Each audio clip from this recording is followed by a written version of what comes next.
Hi friends, welcome to சிந்தனா சமையல். இன்றைக்கி நம்ம ரொம்ப ஒரு ஈஸியான அதே போல் ஒரு ஹெல்த்தியான ஒரு கிரேவி தான் பார்க்க போகிறோம். இந்த கிரேவி பார்த்திங்கனாக்கா நம்ம இட்லி, தோசை, சப்பாத்திக்கெலாம் ரொம்பவே சூப்பராக இருக்கும். அதில் என்ன சேர்க்க போகிறோம் அப்படின்னு பார்த்திங்கனாக்கா வெறும் ஒயிட் சன்னா தான். அதை சேர்த்து தான் நம்ம செய்ய போகிறோம். வாங்க அதை எப்படி செய்யலாம் அப்படின்னு பார்க்கலாம். ஃபஸ்ட்டு நறுக்கி வச்சுருக்கேன். என்னென்னு பார்த்திங்கனாக்கா 2 பெரிய வெங்காயம், 3 தக்காளி எடுத்திருக்கேன், 3 பச்சை மிளகாய் எடுத்திருக்கேன். இது மட்டும்தான் நமக்கு தேவை. அதனால எல்லாத்தையும் நல்லா நீட்டாக நறுக்கி எடுத்து வச்சாச்சு. இது பார்த்திங்கனாக்கா ஒயிட் சன்னாவை நைட்டே நல்லா ஊற வச்சு எடுத்து வச்சுருக்கேன். அதோட குக்கரில் ஒரு 4 விசிலுக்கு வேக வச்சு எடுத்திருக்கேன். நல்லா அதை மசிகிற மாதிரி நான் வேக வச்சு எடுத்து வச்சுருக்கேன். இப்போ இதை எப்படி செய்யலாம் பார்த்திங்கனாக்கா ஃபஸ்ட்டு ஒரு பேன் மாதிரி வச்சுக்கலாம்.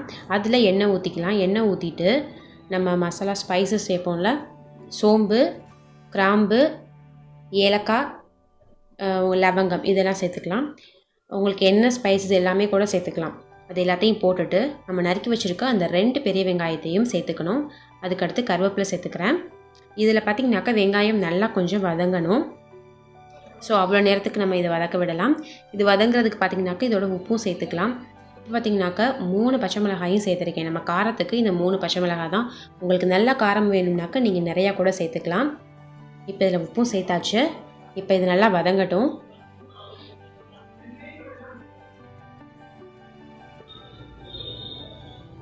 அடுத்து நறுக்கி வச்சுருக்க அந்த 3 தக்காளியும் சேர்த்துக்கலாம். இதை சேர்த்துட்டு நல்லா வதங்கட்டும். தக்காளி நல்லா மசிகிற அளவுக்கு வெந்துக்கட்டும். அதுக்கப்புறமா நம்ம வேக வச்சு எடுத்து வச்சுருக்க வெள்ளை கொண்டக்கடலையும் சேர்த்துக்கலாம். இந்த கொண்டக்கடலை பார்த்திங்கனாக்கா ரொம்பவே ப்ரோட்டீன் ரொம்பவே அதிகமாக இருக்குது. ஸோ நம்ம இதை குழந்தைங்க, பெரியவங்க எல்லாருமே டெய்லி எடுத்துக்கலாம், தப்பு கிடையாது. இப்போ இந்த வேக வச்ச கொண்டக்கடலையும் சேர்த்தாச்சு. இதுக்கடுத்து நம்ம இதுக்கு தேவையான தண்ணி, நமக்கு எவ்வளோ தண்ணி ஊற்றணுமோ அந்த அளவுக்கு தண்ணி ஊற்றிக்கலாம். ஊற்றி இதை நல்லா கொதிக்க விட்டுக்கலாம். இதில் பார்த்திங்கனாக்கா நம்ம எந்த பொடியும் சேர்க்க போகிறதில்ல, ஓன்லி மஞ்சள் மட்டும்தான். ஸோ நான் 2 ஸ்பூன் மஞ்சள் தூள் சேர்த்துருக்கேன். இதை சேர்த்துட்டு நல்லா கலந்து விட்டுட்டு நம்ம தண்ணி எவ்வளோ வேணுமோ அவ்வளோ ஊற்றிக்கலாம். இப்போ இது நல்லா கொதி வரட்டும். இது கொதி வரப்போ நம்ம கொஞ்சம் சன்னா எடுத்து வச்சுக்கணும். அதுலேருந்து கொஞ்சமாக போட்டு நம்ம இதை கொஞ்சம் அரைச்சி எடுத்துக்கலாம் பேஸ்ட்டாக. ஏன்னா கொஞ்சம் திக்காகும் அதுக்காக. ஸோ இப்போ இதை பேஸ்ட்டாக அரைச்சி எடுத்தாச்சு. இதையும் நம்ம அதோட சேர்த்துடலாம். சேர்த்துட்டு பாருங்கள் நல்லா கொதி வருது. இப்போ நம்ம இதோட சேர்த்துடலாம். இப்போ சேர்த்தாச்சு. இது பார்த்திங்கனாக்கா கொஞ்சம் நேரம் ஆக நல்லா திக்னஸ் கொடுக்கும்.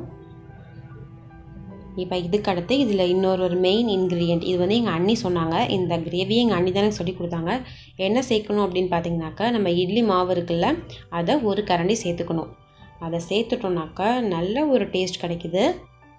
ஸோ இதை சேர்த்துட்டு நல்லா இதை கொதிக்க விட்டு நம்ம இறக்கிடலாம்.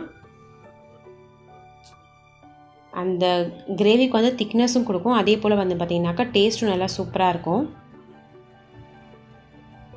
அவ்வளோதாங்க, நமக்கு கிரேவி சூப்பராக ரெடி ஆகிடுச்சு. இது பார்த்திங்கனாக்கா இட்லி, தோசைக்கு மெயினாக சூப்பராக இருக்கும். அதே போல் சப்பாத்திக்கும் வச்சு சாப்பிட்லாம், ரொம்பவே சூப்பராக இருக்கும். அதே போல் பார்த்திங்கனாக்கா ரொம்ப ஈஸியாக செஞ்சிடலாம்.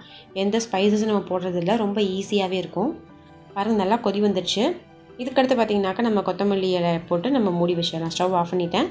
இப்போ நம்ம கொத்தமல்லி இலை போட்டு நல்லா மூடி வச்சோம்னாக்கா நல்லா கம்மன்னு கிரேவி ரெடி ஆகிடுச்சு. இந்த வீடியோ பிடிச்சிருக்கு அப்படின்னாக்கா லைக் கொடுங்க. நன்றி, வணக்கம்.